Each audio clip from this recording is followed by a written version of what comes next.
Sall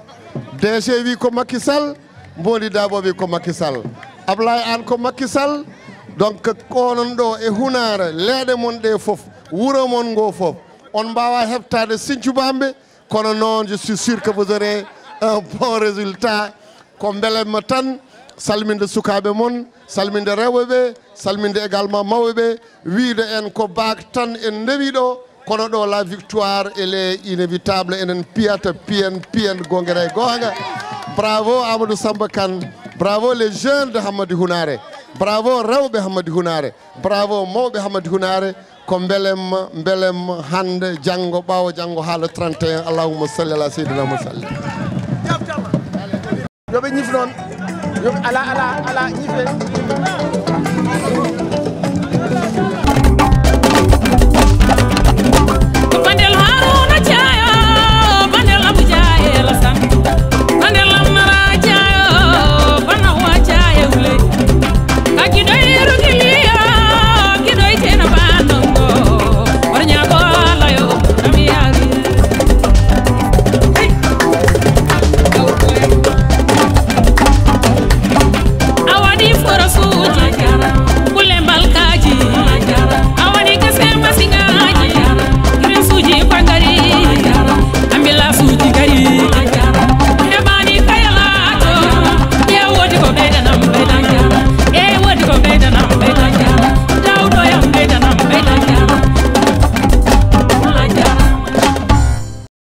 Jaabi woy Amar Baba Jaabi wiyon bisimilla mon e galle he o wiyon bisimilla mon e galle mon he ko galle mon bisimilla mon ɗo galle mon bisimilla mon ɗo min ngari ɗo henna min jewtide e mawɗo amen oy ɓe jewtide e mawɗo maɓɓe min gandinimo ɓe gandinimo hay hunde wotere min mbawa yaade département he mbawa yaade département he tawa oy tawa ko ɓennuno ko oy ko ɓennuno ko moni fof lartan hoore mum oy moni kala ne lartan hoore mum ɗum woy ɗum kay e ɗum ɗo wona goto e ɗum ɗo jiida kadi kanko woyano Amar a wona sara e wuuro he oya wona sara e wuuro he minen waɗoɓe ɗo politique ɓe fof oyi kamɓe waɗoɓe ɗo politique ɓe fof jaɓɗo e caliɗo an e Habibou Diagana janggi ɗum politique Habibou Diagana onon jangguini yimɓe politique onon kolli min lawol onon kolliɓe lawol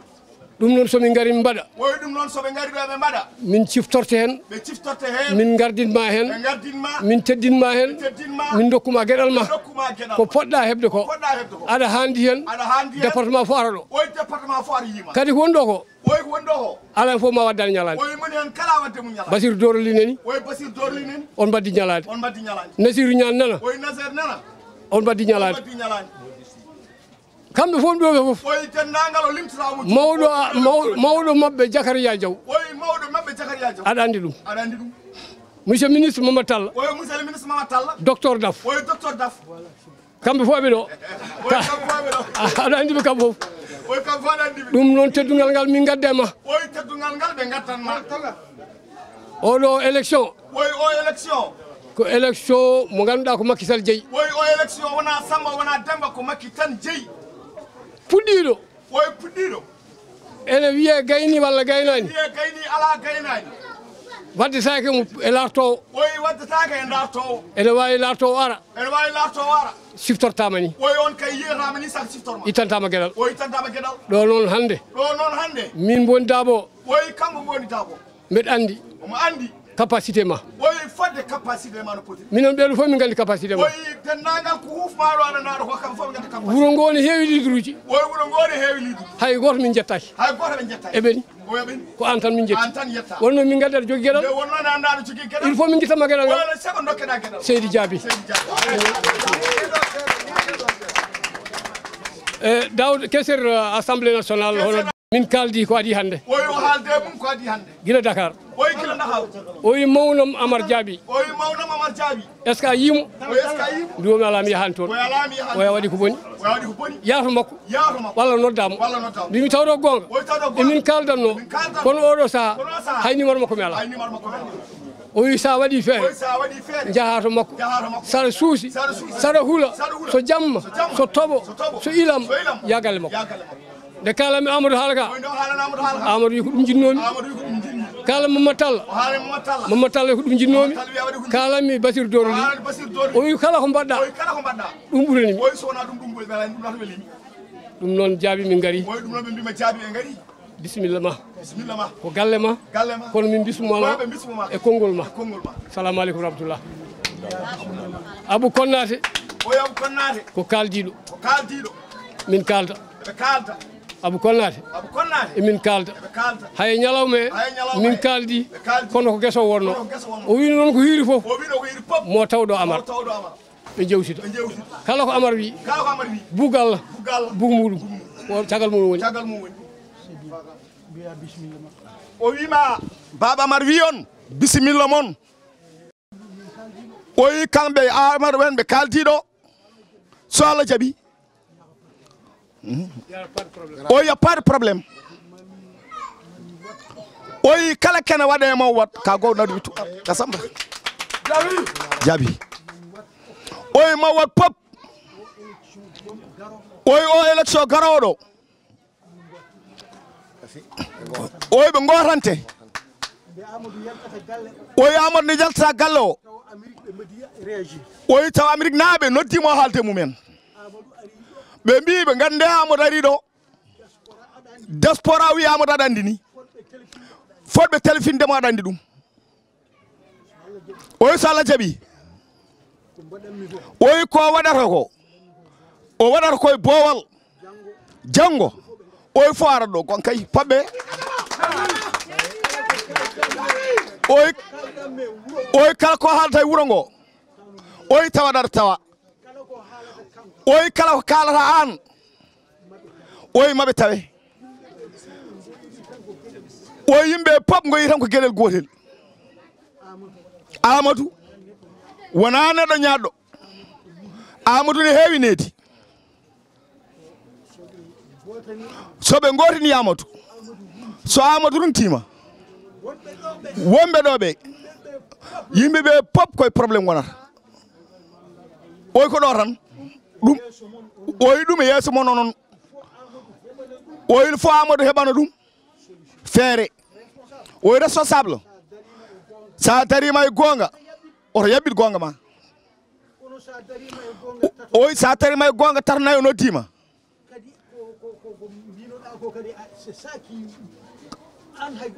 oyi ko mbinɗa kadi ko Amadou an kay hay goto a ñanima ka dimo ka suka ka gando te kadi an bone so debbo walla so gorko anda a ala bone ay goto wiyatama Samba Kane heewi bone o il faut entourage ma o pamnaɓe jogorɓe wotanɓema dimanche o so dimanche o yawti otoɓe puɗɗito koɓe mbaɗatno oye gasi mum e o délégation o jooɗiɗo o aniyana ko haalde kono noon omo welti o haala hen konngol o wi fodde no wiiri on ni nane ɓe kawri ɗo ɓe jewti oyi ɓe pamodiri kadi oyi ɓe mbinomo Allah e mabɓe weltade soɓe gariɗo ko gonga ni janay sana wuuro he kono maɓe gaddu délégation ha ɗo haɓe jetto e galle he oyi ɓe kollamo weltare mabɓe e ko haali ko oyi ko wi ko noon ko noon o faami ko haali ko oyi kirtigo o jaaɓi oyi neɗɗo pour mbawa wadde progressé mbawa yarude yeeso ɓe gonduɗaɓe sa waɗi ko fewani mbima ɗum ɗo fewani mbawa oncude oyi ko kalɗa ko o nani o faami o jaaɓi mo wattu hen haqqille makko no fewi inchallah oyi ɗum noon oyi jaafoɗon min ɗeeɓi hirde seeɗa oyi so tawi responsable uji ɓe gondi ɗi woni questeur oyi Dawda Moussa Dia walla monsieur le ministre Mamadou Talla oyi sen yiiɗi wadde hen konngol oyi bisimilla oyi kono ɓe beltima eyyi Alassane Thiam bandiraɓe o wi o ko Alassane Thiam modi koro si Dembankani Sibi modi koro Sibi eyyi bisimilla gande mawɗo mo kufɗen ɗo ko baaɗi ko oyi gila 2009 omo wadda mum politique oy kanko wonno mandataire mabɓe ɗo oy 2015 oy ɓe nawi mo ha e jungo Macky Sall oy kanko nanimo e oto makko Wourossogui ha Dakar oy ɓe jeehi omo haalnamo gueɗel gotel Macky ne yinma oy il faut mballa Macky oy Macky daña majorité assemblée nationale oy ɗum tan no ñaaguima kanko kawma o allahumma salli ala sayyidina Muhammad haalat tan ko fodde seedantagal oɗo gorko mbiɗa andi mo no feewi oyi oɗo gorko omo andi ɗum no feewi min kanko woni jaatiga politique o wi ko kanko woni jaatiga makko politique e département he Macky Sall ƴewantede ene wuli ɗiɗo gay goɗo ɗo en oy ko ɗi gayde gonnoɗo o ala fof ɗo nalti fof ɗo wuddi woni wuli jaw kanko woni jaatiga men oy kanko woni jaatigi mabɓe donc so oɗo wi Macky ne yiɗi mo oy ɗum noon so tawi o wi Macky ne yiɗi mo waɗi confirmé ɗum o wi kanko Daouda Moussa Dia Keser omo wawi gonɗinde ɗum kala mbiɗa Amar Diaby oy kala mbiɗa Amar Diaby automatiquement oy automatiquement Macky waɗa réagir oy Macky welto hen waɗa réagir min mbaɗi ɗum ko heewi oy ɓe mbaddi ɗum ko heewi politique noon oɗon gandi no wayi so eɗen gandi no wayi kanko kadi mbiɗa andimo gueɗe o wi kanko kadi an omo anduma omo andirma gueɗel o won gongiyanke oy gonɗa gongiyanke ha yetti nokku so wonto arte politique tan o jiiɓoto oy wonɗo politique artat tan jiiɓoɗa par ce que kala ko wona gonga oy par ce que kala ko wona gonga an yaata hen ko ɗum ɗen caɗele tan oy ɗen caɗele tan gonduɗa oy sa ƴeewi oy kala ɗo turnuɗa oy sa arti tawamo kanko Amadou Diaby koye gonga makko woni oy gonga o noon ne jarnimo pop oy siɗo perde foof o ƴetta gonga o oy hande gonga tan joguiɗa oy seydi Diaby ɓe beltima no feewi ɓe beltani Mama Diaby kalifa maala foof oy ɗum yinno haalde monsieur le ministre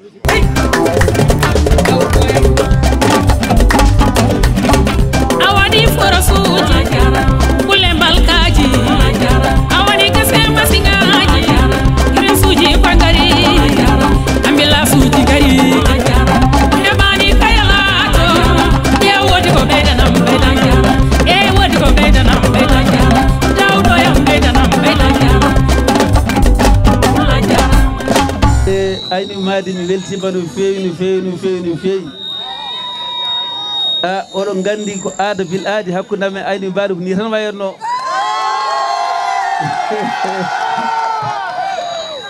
min gari ɗo hen kala heure 2 heures du matin 5 heures du matin 10 heures kikiɗe ala fof heure momin garani ɗo hen kono cikkata ko même chose ala différence min beltinima on noon no feewi no feewi ngol ɗo jaɓɓungal taw min parnama ɗum kadi han noon hesɗi paɗe mbiɗa arde e mawnam ministre Mamadou Talla ko pour andini on tan hande minen foof komin neɗɗo goto minen e mawnam ministre Abdou Karim Sall minen fof nomin potiri hande min kawri e yante responsable uji département Kanel fof no fotiri min jaadi min goni neɗɗo goto par ce que ko président Macky Sall yilante kala ministre gonɗo ɗo kala directeur gonɗo ɗo kala questeur gonɗo ɗo so tawi président dañani majorité assemblée nationale ɗum ɗon fof iwat lawol gotol donc en jiiɗa ɗum ɗon ko laamu meɗen président wonko fuɗɗi wadde leydi he ko ganduɗa hoore maɗa meeɗa waɗede ɗum noon jiɗɗen ko woya ɗo wona ɗo ko ɓooyi o kontina beele janggo e jaam ganduɗa hoore ma leydi ndi ko fanda ko wona leydi ɓamtare ayni madine mi yi golle moɗon mi yi darde moɗon wonko fuɗɗa waɗede ɗo hen eɗen gandi wona ko wala fof waddete lawol gotol gasa gonga Allah walli en en gasi forage o waɗi ndiyam yettere Allah kadi wona ndiyam ɗum ne weeli de machallah donc ndiyam belɗam ari joni heddi jiɗɗen ko ndiyam ɗam saro e wuuro he pour ndiyam ɗam saro e wuuro he il faut waɗa château ɗum nen so Allah jaaɓi ma ar ha ɗo ma keɓa château moɗon ndiyam ɗam saro e wuuro moɗon no guure ɗe fof ni inchallah son jii ganduɗa hoore maɗa guilden en gartani gayno élection locale ko élection musɗo min gayni élection locale o min poftani élection député ji gaari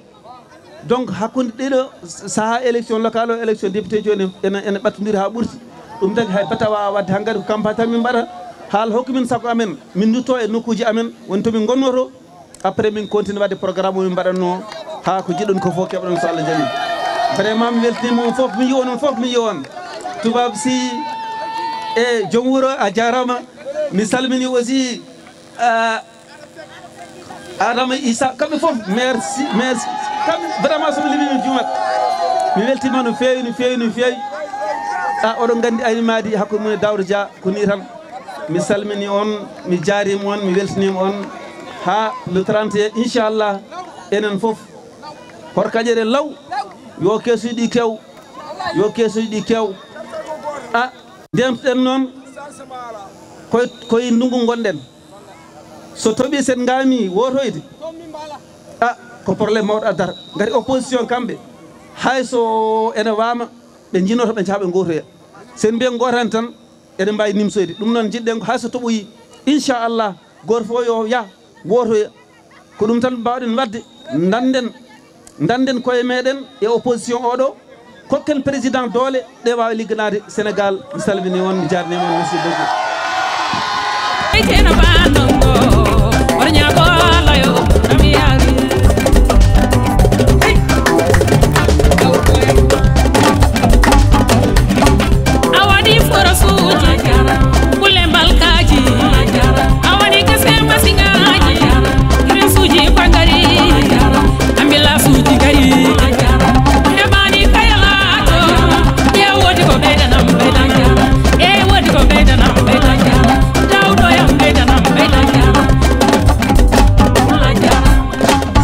moɗon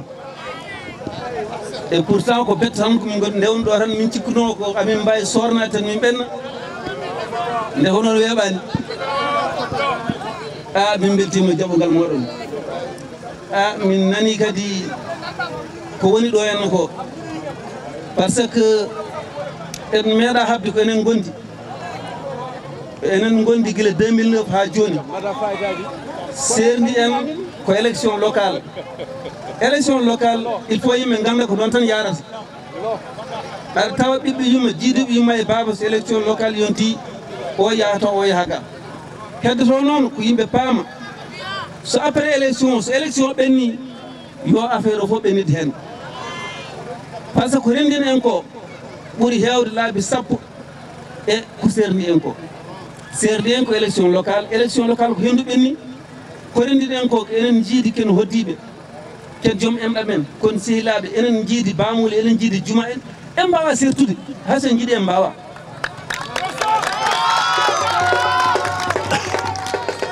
mi nani joni Samba mawnum Samba Koli e sehil haala mawnum Samba Koli sehilam o wi hikka min keɓaɗo 100%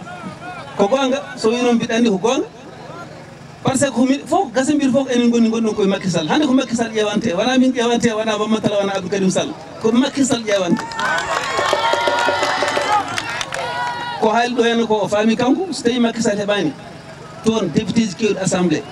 ɓe en gonta yiɗo ministre en gonta yiɗo questeur en gonta yiɗo goɗɗo ko woɓɓe en jiggoyto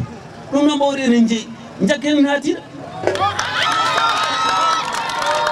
mbiɗa sikki gasambiri jaggaɗa ha tiiɗa tembiɗa laaɓaka jaggani ha tiiɗa monsieur le ministre Mamadou Talla gasambiri nani oɗon jogiron yiɓe moɗon oɗon jogiron sehlaɓe moɗon Samba Koli oɗo aɗa andi ɗum no fewi donc en ndewno tan eɗen ɓenna ɓe jaɓɓeni spontanément comme ça donc c'est important mbiɗa yiiɗi mbeɗɗa hen konngol no wayi foof kadi yimɓeɓe ma belto ha soko salminandu bisimilla monsieur le ministre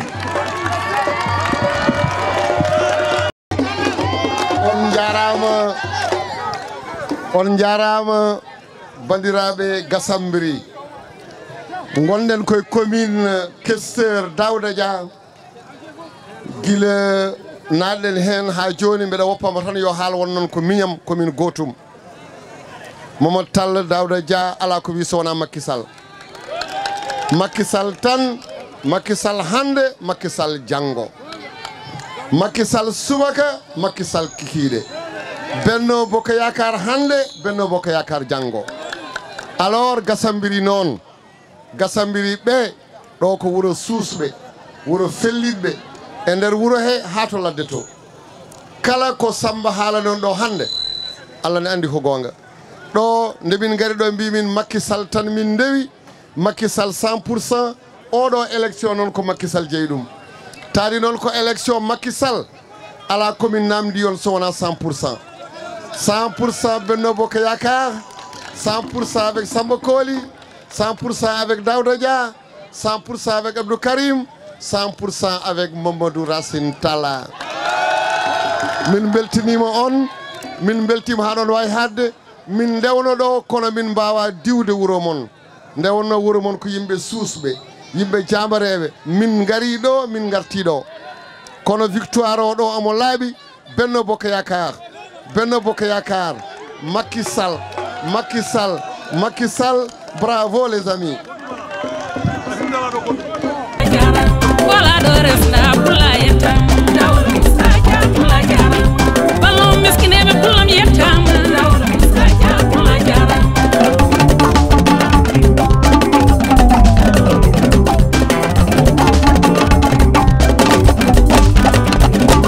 bandel haruna jayo bandel abu jaye la sam bandel amara jayo bana wa jaye ule akido irugiliya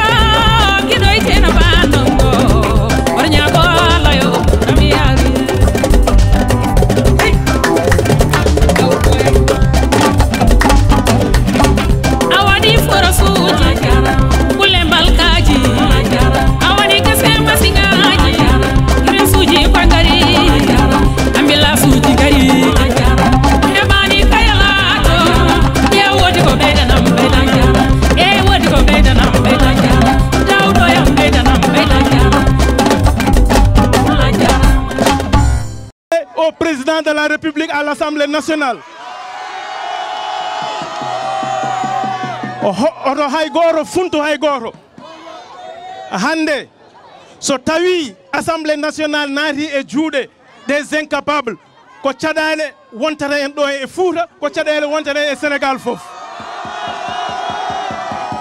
Son jiiɗi ɗo responsable uji fof ngacci haajuji mabɓe ngacci hammuji mabɓe ɓe ngari ɗo pour daranade Macky Sall wona maire. Merci beaucoup. Joni noon mi yiɗano ni haalde hande nde wonne golle ɗe timmi vraiment semmankoɓe mi ala joɓɗi mon mi ala joɓɗi mon et je profite de l'occasion pour remercier mes deux adjoints, Souleymane Demba Diallo, le premier adjoint Mamoudou Walel Dieng. Mais de Djarno aussi, tous les délégués de quartier et tous les responsables politiques, Aboukan Miyedjitanimo. Mais de Djarno aussi dans la foulée, Samba Diop, ancien maire, Omondo, Amad Demba Kane. En tout cas, tout le monde Miyedjitani Haygoro. Jinmi tan andinde on ko ɗo e semme yo ɓernde mon deej Dawda Racky Diallo yon jogor jam timmi en tout cas ko ɗum babam Basir Doro limi wawa yejjidde mo vraiment so taw yimɓe yiyamo kanko e Zacharia Diaw hakkilam ne deeƴa nde wonno ko kamɓe jangini kam oɗo nehi kam oto jangini kam politique ɓe ƴetti kam noon ɓe pawi kam e juuɗe ministre Mamadou Talla on gandi lui c'est mon frère c'est mon grand vraiment merci beaucoup.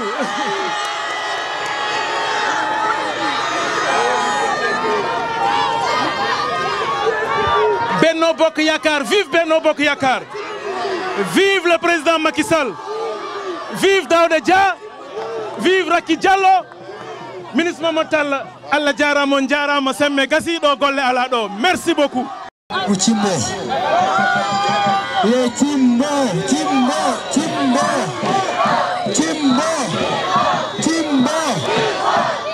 mi waɗamo remercier par ce que waɗi wattu Il a impliqué tous les responsables politiques et les jeunes de la commune de Semme.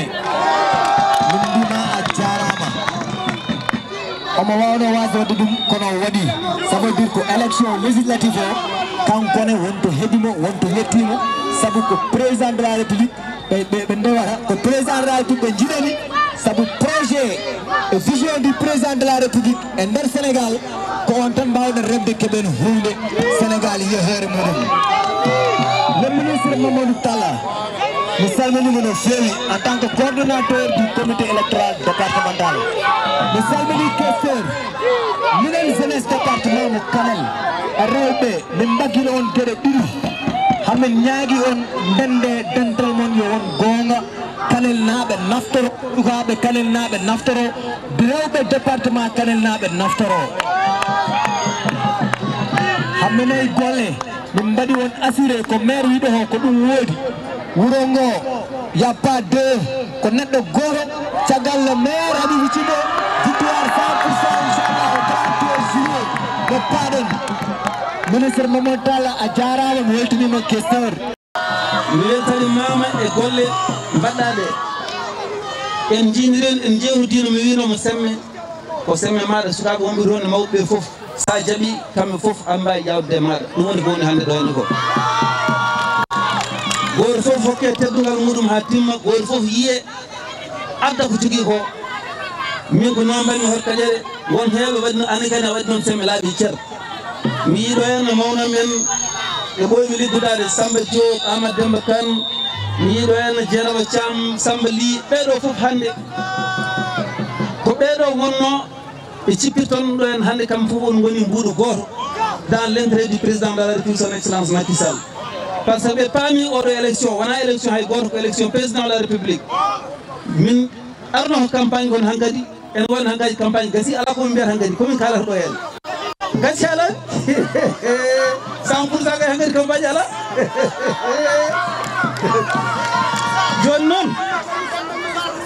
joni noon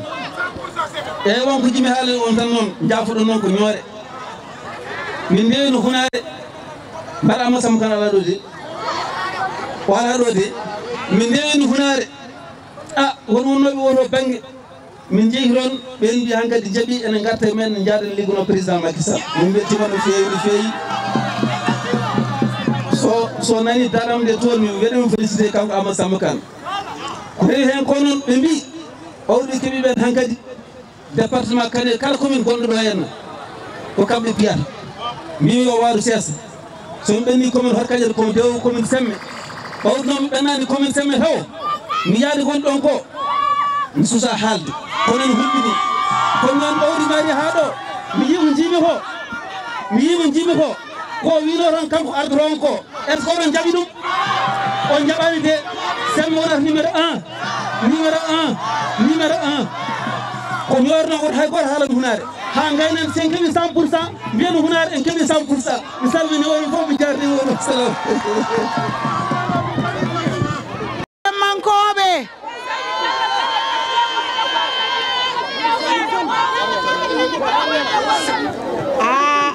monsieur Habib Thimbo yo base o heeɗo ene jogui ko haale ɗo min jiiɗi ko kettoɗon les jeunes amin jogui komin kaali ɗo so neɗɗo yi oɗo forte mobilisation devant leur maire Habib Thimbo so ƴetti parole ne jogui ko haali semmenaɓe min calmini on min beltanima on toujours noon ko ni tan meeɗi waade kalde min gari ɗo e Semme c'est comme ça semmankoɓe Allah jarama on jarama min beltima e oɗo forte mobilisation bandiraɓe en calmini délégation mo garduɗen o e gardogol notre ministre Mamadou Talla monsieur le ministre on vous dit merci merci e gardigu ma merci e yaaje ma merci e tinnare ma monsieur le ministre merci e wondema l'homme un homme de paix vraiment ɗum ɗo so dañama rôle mawɗo suwama hen min beltanima Allah min beltanimama e inde département o fof min pawi hen noon candidat meɗen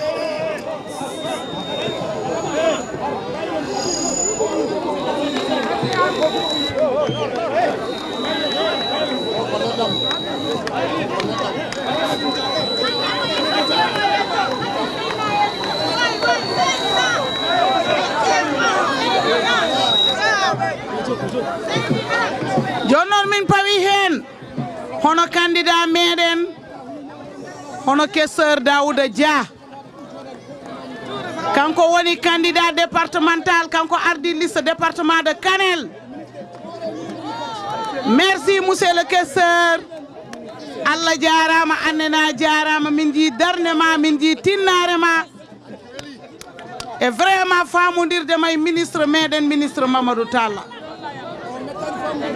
Min kala oɗo noon Allah hokki kam sens wonde deuxième candidate e nder département de Kanel. En calmini bammen Basirou Doro Ly kanko woni candidat men au niveau national. Semme gasi ha laaɓi mo yi oɗo jeunesse conscient dariɓe 12 maire mumen e gardogol ministre Mamadou Talla ɗo kartal ko gotal. Min jiɗi noon ko gandon importance élection payaɗo ɗo o oɗo élection payaɗo ɗo gande ko élection pouvoir et opposition ko Macky Sall wotante. Macky Sall yiɗi dañde daade au niveau à l'Assemblée nationale. So ɓurani toon daade hayso ko kanko laami kala projet mo yiɗi addande en maɓe ngullu hen leydi. Enen noon mbiɗen ko Macky Sall, mbiɗen ko Benno Bokk Yakar, mbiɗen ko ministre Mamadou Talla, mbiɗen ko questeur Daouda Dia, mbiɗen ko Habibou Thimbo e yaadiɓe mumen. Bandiraɓe Allah jarama, on jarama. Kowe on calminama, on juurama. El calmini monsieur le maire Habib Thimbo, le maire de l'émergence. Maire mon o kanko wiyete cukalel laaɓa juuɗe. Maire mon o kanko woni le maire de l'émergence. Maire mon o kanko woni cukalel, o woni jiiɗaɗo, o woni liggiiɗo. Kala ko mbannoɗa ɗo seme hande min jii ɗum ɗo e nder semme. Liggey o yooɗi feewi. Timbo. Alors bandiraɓe semme, bandiraɓe semmankoɓe, addi min ɗo tous les responsables département de Kanel neni. Addi min ɗo goo ko hollude on minen komin gotum. Jiya kam ɗo, jiya Daouda Dia ga, jiya tous les responsables. Addi min ɗo ko wiide on oɗo élection komin jiiɗo hande e semme ko ɗum wayri yede de. Gonga day gonga Habib Thimbo nawi rayi. Habib Thimbo nawi rayi yooɗi feewi. Yewɓe ngari, sukaɓe ngari, karenɓe ngari. Alay sago noon ɗo eɗo dari ɗon ɗo e semme. Kala ne garɗen ɗo ciftoren galle men, galle ceerno Baba Thiam, ciftoren baben Amadou Mokhtar, ciftoren duuɓi 6 déjà min ko ɗo gonnomi, élevage ɗo gonnomi, ɗo janggannomi ɓurana. Donc semme a gagné, semme a mobilisé, semme est bon, monsieur Habib Thimbo est bon, la jeunesse de Semme, les parents de Semme, les jeunes de Semme, le conseil municipal de Semme, une belle mobilisation, une démonstration de force. Alors ici, nous avons alors dans l'unité, il est évident que victoire même c'est déjà acquis. Il y aura une belle victoire. Maintenant, quand la darire on est ko opposition, woni o yida Semme, o yida Semme, o yida Nafoore Semme. O yiɗa Fuutankoɓe parce que président de la république Macky o darani ko Fouta, o darani ko Sénégal. Ko waɗi ɗo ko opposition cohlani ɗum. So tawi o heɓi Daouda Dia wona député, so tawi o heɓi Raky Diallo wona député, so tawi o heɓi Basirou Doro Ly wona député, so tawi o heɓi DG ji mon kedde DG, so tawi o heɓi ministre uji mon keddo ministre so tawi o heɓi sukaɓe mon keɓe liggeyaji so tawi o heɓi bourse o ɓeyde so tawi o heɓi salaire uji batteɗo virede mbaɗe viré ɗum noon intérêt men intérêt semme intérêt des jeunes intérêt des femmes intérêt des responsables ko arde rewa e Benno Bokk Yakaar Benno Bokk Yakaar aujourd'hui Benno Bokk Yakaar janggo allahumma salli ala seydina Muhammadin wa sallim kidoy tena banongo ornya ko layo ramiyari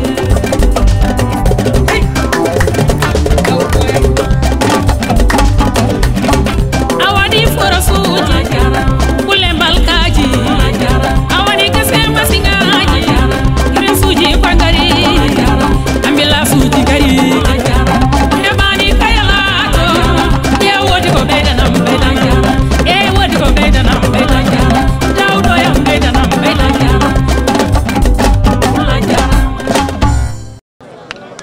minen mi wiya bisimilla moɗon commune Hawre fo ene wiya bisimilla moɗon monsieur le ministre haarukoɓe mbimi bisimilla monsieur questeur assemblée nationale maire de Orkodiéré min mbimi bisimilla e dendagal maire uji département de Kanel fof en mbi ɗum bisimilla hande noon garɗen koye Hawre eɗen gandi ko Benno Bokk Yakaar tan woni ɗo eɗen gandi guila président de la république heeɓi leydi ndi Hawre koye makko tan yaadi meeɗa yarude hen caggal meeɗa hen ƴanƴade Hawre koye président tan yaadi mbiɗen gandino on kam no wayanno adani ni so ɓurani ɗon mankata Hawre yadata hen caggal ɗum yimɓeɓe foof ene gandi ɗum en tout cas ko jinneɗen ko tan en dañi ɗum saabu ko ni tan wawi nawde département o yeeso ko ni tan wawi ɓamtude département o taw enen foof ndendi anniye ndendi miijo ndendi yaadu ndendi golle ko ɗum nawata département men yeeso ko nden mbawaten rendude haare yettinde ɗum président de la république wawa wallude en taw koye fandare wotere anniye o goto ɗum noon dañama hande e nder département de Kanel eɗen mbiya ɗum yo Allah juutnu ɗum yo Allah kadi hokku en kadi fandare nde dogaten joni nde te en keɓat saabu eɗen gandi élection payaɗo ɗo wona gagnant o ɓola tan darteden saabu eɗen gandi ɗo kam département de Kanel ko président de la république Macky Sall kañum tan jeeyi ɗum o kanko tan gagnoto ɗum kono holko woni fandare nde ko yeeɗen gandu président de la république omo jogui yimɓe ɓe ganduɗa caggal commune men walla caggal département men omo jogui yimɓe ɓe ganduɗa toon ene mbawi taw wonɓe ndewani e makko toon ɓen ne ganni toon wodde enen ñaguiɗen ga ko kala mo ganduɗa ene jogui carte d'identité muɗum ɗo e nder commune mo Hawre bawɗo wonde foof yo wotan président de la république beele keɓen majorité 100% o wawa ganduɗa hayso wonɓe caggal ɓe jarani makko ɓe hayso gaddi foof ko immoto e nder département Kanel ko wawa momtude gon tongo foof ha laaɓa ko ɗum min ñaagui on ko wona ɗum ko wiide monsieur le ministre ene wawi caɗele ne keewi e nder commune mo Hawre kono mamin kaal hen seeɗa wasa heddiɓe aroɓe caggal ɓe dañon ko ɓeyde hen seeɗa en tout cas amin mbiya questeur assemblée nationale e madame Raki Diallo pamon onon kon jooɗiɓe assemblée gassi kon naati koko pari minen kalfi noon kam ngol ɗo konngol so on jeeyi assemblée pour wallude commune mo Hawre e ɗiɗo konngudi en tout cas yimɓeɓe fof ne gandi caɗele commune mo Hawre ndiyam ne hen laabi ene hen e nder ɗum ɗon amin jogui forage uji ganduɗa nena e nder ferlo gasama kono noon kam yo jokkide son jeeyi toon goytane ɗe min ɗum beele ne wawa jokkitede ko yaawi emin jogui caɗele laabi ɗi ganduɗa eɗen gandi lawol duuni jotto waɗama kono noon ha taw ɗon eɗen gandi élection payaɗo ɗo toon ɓe dañat caɗele no fewi banggue gotgol ngol so tawi tooɓi eɗen gandi yatako ɗum noon balle beele lawol ngol ɗon ne wawa yaltoyde ɗum ko onon mbawi nande ɗum assemblée nationale goytan ɗen ɗum toon beele ɗum ne wawa waɗede gasa e ko wona ɗum ko monsieur le ministre miɗen mbima commune mo Hawre ne jogui école aji ɗi ganduɗa gasa mahaka taw ko caaleji goni hen ɗum wawa ittede ko ɓuuri yawde beela ɓen mbawa janggude e nder école aji mahaɗi ɗi saabu jogui école aji ganduɗa commune o mahi ɗum fodde école Gurel Dara école Hamdallah école Sadatu ɗi école Jotto e collége Dunde kono noon waɗaka collectif taw ɗum min balle ɗum beele ɗum kam ne waɗe collectif ɓayle Mahama Gassé de waɗede collectif ɗum ko an monsieur le ministre Amin kalfin ɗum en tout cas en mbawa limtude wonɓe ɗo feere gandi fofo ko yontaɓe département de Kanel foof goni ɗo ala keddiɗo caggal kala ko heddi caggal ko sohlaka kala ko yontuno ko foof nana ɗo henna en tout cas amin mbiya kala mo yadani ɗo hen yo andu yadani kala mo yadani président Macky Sall yo faam kañum rewi dow président Macky Sall ma doy assemblée no yiɗiri ni e inchallah ma en daara hen ha no mbaɗanɗen ni ha ɓuura ɗum ɗon en tout cas Allah jarama on jarama min mbi bisimilla moon hawre no min mbaɗa noni ko noon timi mbaɗata merci mun wona yaware wondi komin mataw ko gandal amen tolnahi ɗon mi salmini on e dow inde rewɓe hawrankoɓe kala e wiide on bisimilla mon ɗo e hawre sinno ko saga men taw on gari ko taw wona heure par ce que ɗo tena o fof heewino yimɓe hewɓe noon kootinde wonno min ɓooyiɗo darade fadde on guila subaka min mbi on kon aroɓe ɗo hawre fof yalti no e keewal nde wonno minen on APR e nder commune hawre ko ɗum min pofirta heewi noon geddunoɓe par ce que min gandi wona gañgu ko woodi wonko muusiɓe kono alhamdoulillahi rabbil alamin de sembe amen e coftol amen e avec l'aide de notre maire e mawɗo amen Babaguibou min ƴeewi funtodirde mabɓe e attodirde mabɓe ha hande hawre fof ɓe mbi wuyi kamɓe fof de kartal ko gotal ko hoore puccu ngu ko APR ɓe gotanto eyyi pamon noon minen hawre min ɓoyde APR kono noon min mbiyata min keɓani kono hamin jawi saabu min mbeɗomi ɗo mataw ko Dakar ɓurmi wonde kono ala fof ɗomi dogani e financement ji pour minen rewɓe hawre min keɓa hen min mbaɗi ɗo déposé DER 2 fois min donc heɓde ene woodi pourtant rewɓe dariɓe ɗo suusɓe yiɗɓe liggade kono en jiiɗi liggade kono ngalano liggori min de ñaaguimi on so Allah walli en ha en keeɓi ko jiɗɗen ko on keeɓi député ji ɗi jiɗɗen assemblée ɗi yon tinno yo jecciri men saabu minen hawre min ɓoyde APR wona hande guila 2012 hamin doga hamin ndewi caggal APR minen min ngala so wona APR son jii min keeɓi ɗo opposant ji seeɗe ko won on jejjinno min kono so wona ɗum minen fof ko APR kadi min gandi kadi ɗo doole goɗɗe ngala ɗo so wona doole APR minen min gandi hawre min calmini on moni kala inde mum yettode mum min calmini monsieur le maire Oumar Aguibou Sow caggal nde men calmini mawɗo amen kilifa amen jarigui amen e politique woni Aguibou Sow min calminimo amin gandi kanko jaɓɓorno min ɗo henna min jaafimomo joni min andi ko natti hattande kona hande haqqille makko noɗo ga hen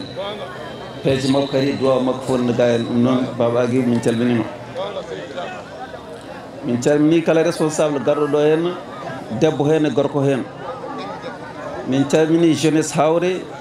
rewɓe worɓe fof min jii mobilisation moɗon min beltima no fewi no fewi min tawi ɗo ko amin garɗo hen délégation département Kanel fof délégation timmuɗo guila e maire uji ministére uji directeur uji kala ko joguinoɗen responsable politique hay goto mankani kam fo ɓen ɗo hen amin gandi guurɗe campagne uji ɗi mbaɗama ha paari heddi tam ko min gara min jetto on jiideɗen min jiida e moɗon jiyon minen no min goniri ni gandon effectivement ko wiya ko dentinal ngal ko gotum enen fof hande jagganten ko président Macky Sall suuɓi candidat ji député ji en jagganen ɗum sen jaggani candidat ji en jaggani président Macky Sall ko ɗum addi min tan kono campagne o kam mbiɗa andi sukaɓeɓe e rewɓe darima mbaɗi ɗum porte à porte mbaɗi ligguey baɗɗo fayida en mbaɗi hen félicité et remercier aussi député meɗen représentante rewɓe ɗo henna ko Raky Diallo ne jeeya Kanel minen gondi liste o e département he et national noon eɗen jogii député meɗen aussi walla candidat honorable député Basirou Doroli maire de commune de Ndendori ko woni candidat men au niveau de la liste nationale. Oɗo élection noon no nganndirɗon ni wona élection tokos ko élection défi. Opposition haalata ko cohabitation expérience muɗum mi annda so tawi Afrique no wawi waɗ ɗum supporté mi sikkani holko woni cohabitation e haala maɓɓe. ɓe mbiya kamɓe ɓurata député ji assemblée nationale, so ɓe ɓuuri député ji assemblée nationale ɓe gonda e président wonde koɗo par force ko min mbaɗi waɗa haɗa galle ma ala ko mbawɗa hen, an ti galle ma mais maɗa mo hoɗe hen ala ko mbawɗa hen. ɗo en cohabitation woni hol ɗum so ɓe mbaɗi contrôlé assemblée nationale ɓe ɓuuri toon député ji. Première chose kamɓe ƴettata premier ministre maɓɓe, kamɓe ƴettata ministre uji maɓɓe, président wawa nomde ministre wawa nomde directeur. ɗum noon filtran ko président perti laamu. est ce que enen eɗen pari ɗum enen, est ce que eɗen jaɓa ɗum enen? ɓawɗi noon en jaɓani ɗum te en parnani ɗum te leydi ndi kadi parnani ɗum. Afrique ala leydi bawɗi wadde cohabitation ɓuura wawa wonde. donc feere nde tan mi wiiɓe kala joguiɗo kartal muɗum ɗo e département he woto jaran ɗum ko wawi wonde foof so tooɓi so iɗi jeehe goto yeeyi kollon yimɓeɓe ko président gonɗuɗen ko fuɗɗi ko en ji nafoore muɗum jiɗɗen ko continue ɗum noon kartal men ngal hayso ko gotal woto yaw gotal ngal. sa yeewi kartal ma ngal tan goɗɗo yeewi kartal muɗum ko ɗum woni addata abstention. goto fof kartal mum ngal yo jaggu ko ngallo kartal addanta président hebde majorité assemblée nationale. c'est important goto fof jaran ɗum yaade ñande élection nde woota, par ce que so tawi wona ɗum kala programme président jiguno e Sénégal ko ɗon haɗata te en ñagaki ɗum en jiiɗa ɗum. président komo meɗen ligganima en ligganima Sénégal sinno tan ko foto ligginno mbiyana peut être ɓeeto kañumen keɓani kono ɓeeto ɓuuri hebde. so mbatti haqqille on jeyani ñiŋore makko to banggue programme makko et pourtant nde wotante nde o watanda koye programme o waɗi exécuté programme o waɗi ko hay goto meeɗa wadde. won kala ɗo henno joni guila indépendance guila Senghor ha yetti Abdoulaye Wade kamɓe foof sa rendi koɓe mbaɗi ko ɓe mbaɗani feccere ko Macky Sall waɗi ko. o noon président ñawore muɗum tan ko wona démocrate mi anda koɓe kalata halla cewɗi mais ɓe gartata e programme o et pourtant il était élu koye programme makko o waɗno élire. ɓe ponno ko wiide programme ma o nani a waɗani ɗum ɗo a wino aɗa waɗa a waɗani kala ko wino o waɗi haw wappiri ko wino ko. oɗon président ne waɗe sikki sakka wallahi won sinno ko Afrique woni guure wonno ɓe mbiyatno ko président ar wonɗo hande nokkuɗa wawde foof jaaha.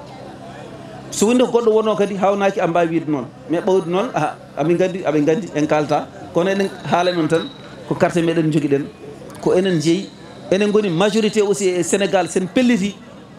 pelliti hay goto wawa ittude en ɗo en. il faut noon pelliten mbasen heɗade won waɗ sabuji won sukaɓe hen taaji ɓe ngala expérience ngala gandal ngala ko meeɗi rende haydara ngala ko meeɗi huccinde yimɓe ko moƴƴi so wona ganduɗa hoore maɗa kono ñiŋe wona needi to banggue haala wona needi to banggue gonka wona needi to banggue programme ɓeɗon so mbiyama yo keeb leydi to nawata leydi to wona ko ganduɗen ko enen te jiɗɗen ko deyre jiɗɗen ko jaam jiɗɗen ko paix e nder Sénégal. ɗum noon sukaɓe wiyoɓe ene gadda won opposition e nder meɗen Fouta à travers les réseaux sociaux à travers ganduɗa hoore maɗa influence min keɓani holko min mbaɗana en mbaɗanama ko heewi yimɓe kaali so yimɓe ara ɗo henna mbiɗo e haala ɗo ha weeta ko mbaɗan ɗen ko mbimami a andata ko ɗortoɗa Allah e mum hewde goto fof nokku muɗum yi so tawi noon en keeɓi président mbaɗo noon walli en ngal ɗon ballal hedditi en tan enen ko kartel men ngel an joguiɗa ko kartel maɗa gotel ala ko ngel nafatma saaha mofti ngel président ne sohli ngel pourquoi ko kata ɗum président il faut ƴewtoɗen ɗon de min beltima noon ɓawde min tawi hawde fof wonti kartal gotal e ballal monsieur le maire e délégation sukaɓe mbaɗɗe comité électoral maɓe mi waɗi ɗum suivre min beltinaɓe kamɓe foof kono il faut mi yetta aussi walliɓe ɗum ha ɗum feewi ɓe won liste ji parallèle gonnoɗe ɗo henna hen Abdoulaye Ba min calminimo min jarnimomo ballal makko. Samba Kefi Samba Kassé min calminimo min jarnimomo e ballal makko. E Bocar Kane Ceerno Bocar Kane min calminimo aussi min jii ballal makko. Ɓeɗon fof goto fof addi ballal muɗum pawi hawre fof wonta gotum. Ɗum ɗon noon on hawrankoɓe on kiɗugo saɗi enen fof noon ndendi miijo ngo eɗen gandi ko gonɗen ko e ko mbatten ko eɗen gandi to paaɗen. Sukaɓe ɓe tan encore une fois plus gartanmi fofo wawa réglade lawol gotol. On kaali haali emploi ji c'est vrai kewɗi mbaɗama gonga emploi ji mbaɗaɗi noon ko ɓuuri hen hewde ko emploi ji politique wanno tannasuji won heɓɓe ha keewi ha watti rufde wonɓe keɓani haydara. ɗum ɗo noon min jiɗi waɗe corrigé guila law ko waɗano ko woto wattu par ce que wona ɗum fewata waɗeta heewa taw yuɓɓani. So tawi dañama fuutankoɓe mbi renduɓe peccat ɓawde renduɓe peccat noon so ari yo goto fof yi hen hoore muɗum. Sukaɓe ɓe je vous assure en tout cas so tawi ko woni ɗo ko firtaki kala ko are département he so fawama tabal somi tini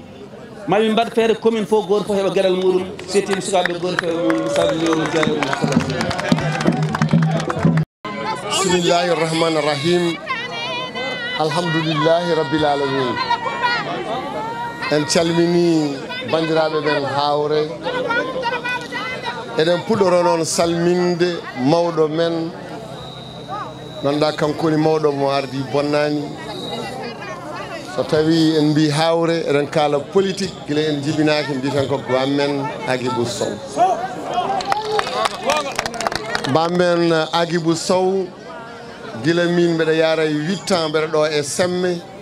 hakkude makko e jinnaɗam o duusat o élevage ɓe gara haɓe pando ga baba ɓi kadi duusamo kadi haw ruttonde wonno komin galle goto kadi o woni ɗo jaatigui no questeur wiri ni o woni jaatigui APR Gonguere e gonga. Eɗen calmina également monsieur le maire ko kanko bismi en ɗo monsieur le maire Oumar Sow o woni nehiɗo o woni moƴƴo o woni muñɗo o woni deeƴƴo o woni kaalowo gonga o wonani onon tan o wonani hawre rek o yaltata ɗo minen de liggotoɓe makko ɓe min jawakimo. Donc monsieur le maire on est très content et très fier de toi. Allah ne andi tu défends Gonguere gonga ta commune. So ɗum ɓenni eɗen calmina kadi kala ɓe tawɗen ɗo suka hen debbo hen gorko hen mawɗo hen gawlo hen ñeeño hen sukaɓe men mawɓe men rewɓe men ana mo wuro hawre fof eɗen calmina. Min gari noon min garde une forte délégation hawre dañi hoɓɓe hande kala ko wonno ɗo e responsable DG ji nen ɗo ministre uji nen ɗo maire uji nen ɗo les membres encore du haut conseil économique social et environnemental nen ɗo questeur à l'Assemblée nationale o wonani tan député o woni député hawo gasni kadi o woni questeur à l'Assemblée ko teddugal commune men teddugal département men e kadi min gardi kadi e sukaɓe men dariɓe parti o wonanɓe Macky Sall depuis longtemps ɓe gummi e commune aji ɗi fof ɗum noon ko délégation mawɗo ari ɗo mi arta tan e ko namda ɗo seeɗa ko monsieur le maire o haali ɗo haala école aji ɗi min mbeɗa andi e diwan men oɗo enen e Sédhiou enen e la région de Sédhiou enen ɓuuri hewde ko wiyete abri provisoire noon ɓuuri noon suko o heddo galle mumen mbeɗa andi addani on wadde abri provisoire ko y a une cohorte qui se présente en galana ɗum réponse ɓe namdo enseignant ɓe gaddane ɓe mbaɗa abri maɓɓe provisoire ko pour artirde hakkille makko kanko won noon le président de la république c'est un président visionnaire amo waɗa anticiper kala ko waɗata amo andi kadi seɗen mbiye plan Sénégal émergent doole ɗe yummo o to hani fawede koye capital humain woni jangde. Alors gila 2017 o wi o yiɗi ko réglude définitivement o problème d'abri provisoire weeɓani noon so Allah weeɓani so Allah o waɗi ɗum en 4 lots hen lot goto presque o gassi les 2 lots nena fuɗɗo les 2 lots tan ko 64 milliards o waɗata hen nde wonno abri provisoire wona tan salle o lomtinte ko mur mo kalɗono ko classe uji ɗi et en même temps que bloc d'hygiène pour sukaɓe men et bloc administratif ɗum ɗon noon so tawi oɗon projet démarre joni le lot 3 et le lot 2 ɗo dans la région de Matam et dans la région de Sédhiou il y aura 0 abri provisoire 0 gassi complètement c'est 64 milliards o waɗi hen en gonta haala mur en gonta haala toilette en gonta haala bureau directeur etc ɗum noon ko président mon waɗi ɗum waɗi amo faami goƴe mon ɗum woɗɓe kadi kaaliɗo surtout banen debbo o haali o wi o yeehi partout omo nawa des projets pour financer donc les femmes mais o yiyani hen yitere so yiyani hen yitere min mbeɗa hokkamo rendez-vous min et le questeur Daouda Dia so tawi amo jogui des projets de développement jaaɗo ha waɗi une délégation à l'entrepreneuriat rapide des jeunes et des femmes so debbo addi projet waɗade financé ɗum noon kanko yo artu questeur o arato am o adda projet rewɓe commune Hawre mamin daro hen so ɗum ɓenni questeur haaliɗo joni o haaliɗo ko heewi en tongat tan guila neɗɗo men o neɗɗo mon o woni le président de la République mo jiɗanɗono guila nde waɗi programme makko o wi ko les jeunes les femmes et le monde rural ɗum o wi ɗen gueɗe tati ɗe noon a Fuutanke de tati wonko firtata tati katane de ko tati woni ɗon katane tati woni ɗon et sa ƴetti kadi hay ko wiyete au niveau scientifique pour qu'il y ait un équilibre qui est stable il faut un plan X, Y et Z ko tati kadi aduna o fof ko ɗin tati président de la République ne andi ko waɗata gila nde o lelni noon oɗon programme en ji joni no mbiɗa ni eɗen gummo Dakar garen ɗo ne weeɓi en ji laabi galano ɗo nena waɗe en ji courant heewano nena adde en ji bourse wonno tan ko élève étudiant o addi en ji seemi wodani o addi en ji également famille aji ne nodde mbaɗe soutenir 80 000 walla autre o addi en ji sukaɓe ne tampanno 0,5 ans safre o addi donc amona adda ene wayno leyli Benno Bokk Yakaar tout le programme est là donc Benno Bokk Yakaar jaaɗo ha waɗi ɗum ha gasni neɗɗo so ha waɗi ɗum ɗon ha gasni en gari ɗo e oɗo deuxiéme mandat bilan men amo yooɗi amo feewi aduna o fof ne foɗodire président men ɗum noon alay sago so tawi eɗen jiiɗi questeur heddo so tawi eɗen jiiɗi Raky Diallo wona député so tawi eɗen jiiɗi Bassirou Dorali wona député so tawi eɗen jiiɗi goƴaji kalɗen ɗo joni ko fuɗɗa eɓɓere ɗo ko wawa yaajde surtout dans cette commune alay sago enen fof gonen neɗɗo goto kollen ɗo ala ko woodi ɗo so wona Benno Bokk Yakaar ala ko woodi ɗo so wona Macky Sall les responsables du département nenɗo yimɓe daro hen taadi gongire gonga en gonti neɗɗo goto so en gonti neɗɗo goto ɓuuri webde dental ngal ɗon woni solution min jaada min kalda min ganda ko jiɗɗon gandon komin jiiɗi mbawen darade hen réglel probléme o ko wiide on tan unité mbaɗaɗo ɗo hande o ko o woni wallata en ha kala caɗele joguiɗon ɗo ɗi mbawen réglude ɗi wona WhatsApp wona Facebook wona ƴettude micro ne haala président mon haalata haɓetake toñetta liggey tan o andi kanko tan waɗata conseil des ministres guila 10 heures ha 17 heures dossier par dossier légal par légal wuro par wuro e ngol lawol ko ɗo o pont ko ɗo joni Daouda Dia nawi min e commune mum pont goto poɗɗo waɗede sa haalnimo joni sa wimo horkoñereɗe fayi bangga ɗo wima ko poolel omo andi guure ɗe fof président hakkille makko ne hen ɗum noon alay saago dokkenmo majorité le 31 enen goni la première commune en termes de pourcentage rewɓe gummo sukaɓe gummo mawɓe gummo serenɓe gummo ha gonten kadi premiére mbawen kadi e dans l'unité ñagonoyade sukaɓe men ñagonoyade mawɓe men ñagonoyade rewɓe men allahumma salli ala sayyidina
Jamugel jalluɓe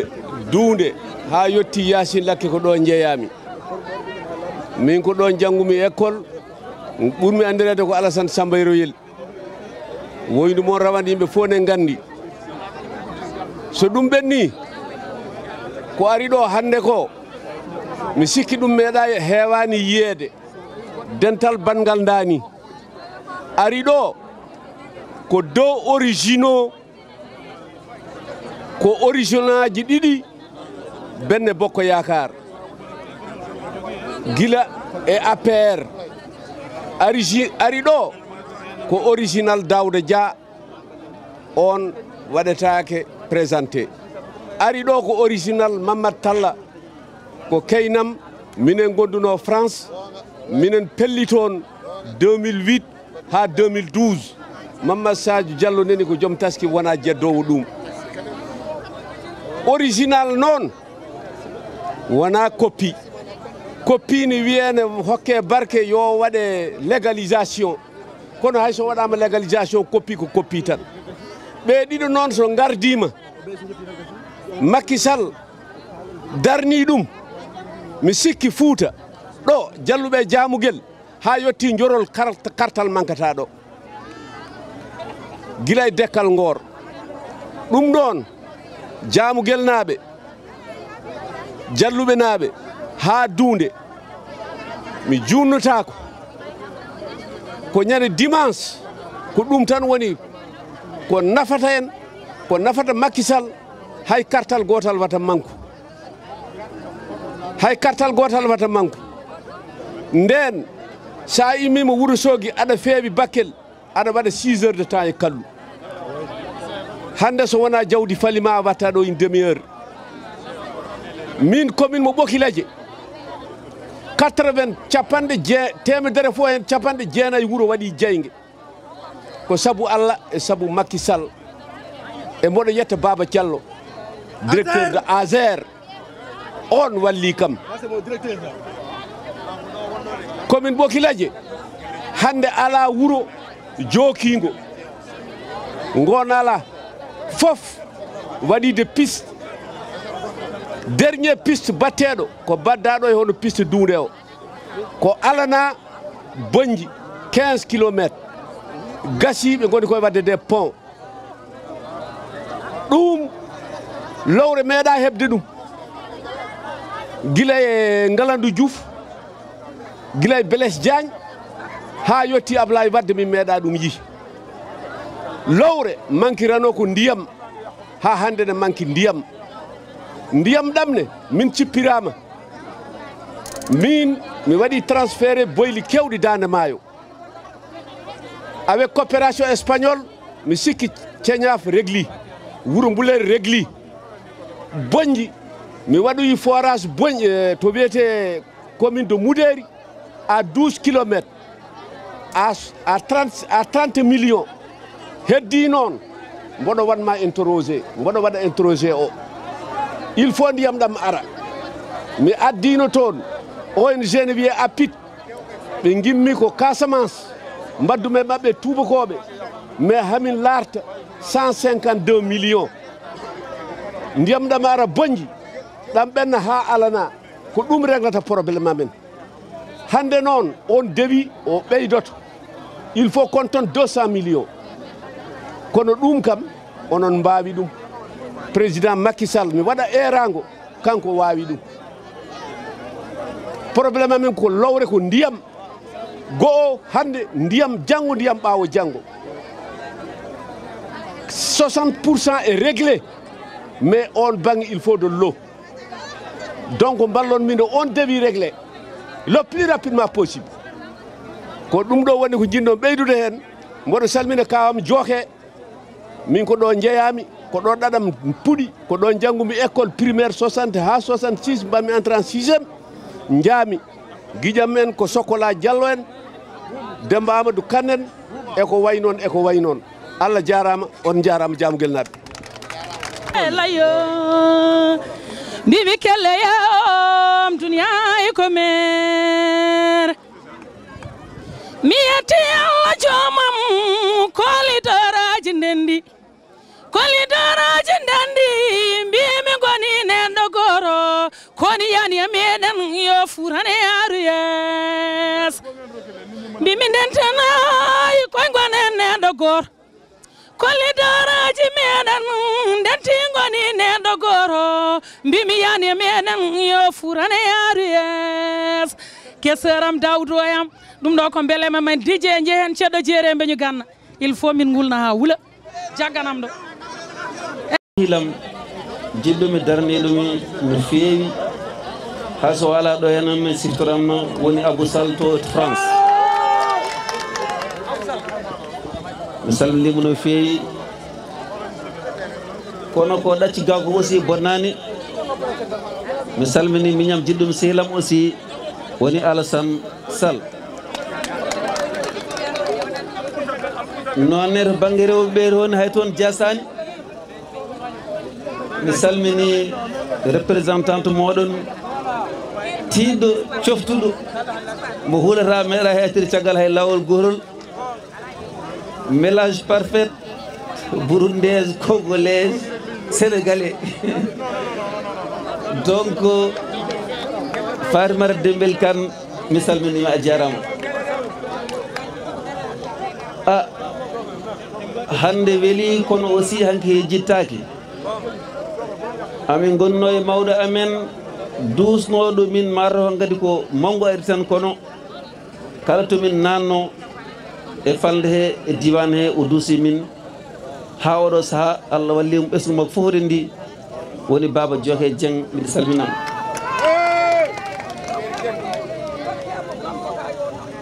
mi salmini musidɓe e bandiraɓe arɓe ɗo henna foof ɗo de ko wiyete ko kartal gotal kam latti ceer ɓawri ko joom wuuro ari haali ɗo henna haali ko kanko jeeyi so wi ko kartal gotal min jaaɓi ko kartal gotal hayso ko Jamguel aussi toujours hollan fayidagal muɗum kala élection gar mi ari noon mbiɗa arde délégation département Kanel fof ministre Mamadou Tall nana ɗo en e kala responsable guilay président conseil départemental directeur uji maire uji o conseiller ji e conseil économique social et environnementaux kamɓe fof aɓen ɗo gari aɓe garde amen ko holliti on tan hande minen fof komin neɗɗo goto min mbawi wiide min garani campagne ni gati campagne koto ɗaminɗa peut être aɗa gagné walla wasa gagnade kono hande amin gandi ɗo henna ko 100% komin gagnotoɓe ça c'est sûr kono so jiiɗi minen foof amin joddi ma ɓerɗe mum tiiɗ so tawi wonto ñawnomo gandu hande minen foof komin neɗɗo goto par ce que intérêt ko président Macky Sall ƴewante alay saago minen foof min ndenda min ƴewante président Macky Sall ko yiɗi mo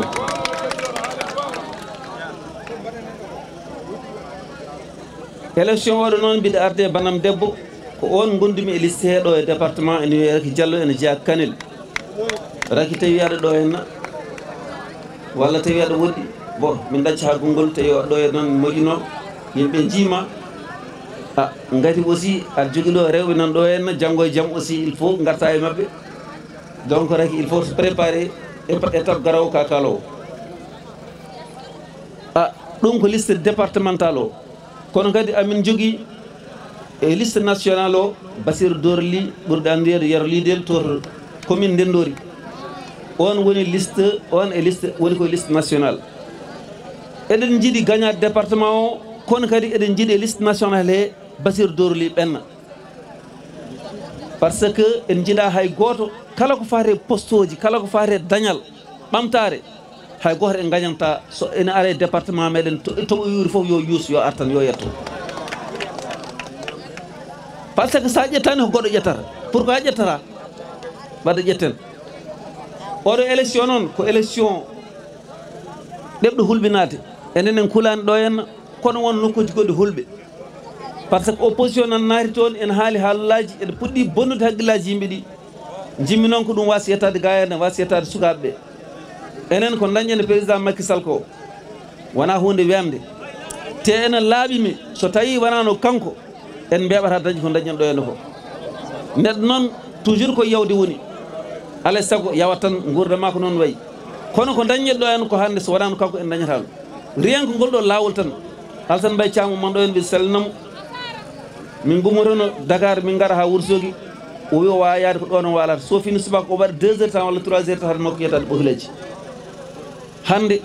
en 1 heure temps sa omin Wourossogui aɗa wawi yettade ɓokileji ɗum noon ko ngaalu ko heddi ko ene heewi sa wiɗa haala ko président Macky Sall waɗata ko ene heewi ha ɓurti aɗon kon andude ko puɗortoɗa yidde andinde yimɓe bandiraɓeɓe surtout sukaɓeɓe waɗo pijir laamu fijirtake ngoɗo laamu ko laamu moɗon plus président Macky Sall ɓooya e laamu he plus oɗon ɓurɗo fewnitade e saaha goto noon fofo wawa waddede heeɓe il faut yimɓe gaccata haqqillaji muɗumen emploi ne woodi emploi waɗama kono wawa huftide lawol gotol il faut ɓeeɗo keeɓa oɗo saaha gaɗo kadi heddiɓe keeɓa ko heddi ko noon min nani doléance uji ko wayno ambulance uji effectivement min ƴeew tawi noon ambulance kadi waɗi ko sarɗeji wona wuuro fo tan namno ambulance ko ma kokkiɗa autorisation est ce que ngoɗon wuuro ne wawi jogade ambulance ken jogui centre santé so ala centre santé ala droit jogade ambulance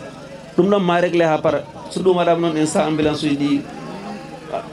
koko arata kadi min jiiɗi kala wuuro somin donkani heeɓa ambulance wuuro au moins waɗa disposition wuuro ngo ko wona ɗum ko guese ɗe ko mbiɗa hen ko joni jettimi jamuguel kono ko ɓurɗi puɗɗi mbadde campagne ko guila hecciyanke ha fayi hande kala to kala mbiɗum duga haala guese ɗe no ɗi mbaɗira ni fewani moƴƴani guese ɗe ganduɗa président Macky Sall waɗi autorisé waɗade milliard waɗa aménagement ko ɓuuri sadde ko waɗa heddo ko ɓuuri webde ko woni holɗum yimɓe ndema yimɓe donka remde holko haɗata yimɓe remde soit awdi moƴƴiri ala soit engrais moƴƴo ala soit awdi engrais fof moƴƴani walla yimɓe miskineɓe ɓe ngala haydara mbiyema jooɓa ñamale ɗe ndemno keɓani ha tarda ha campagne ɓenna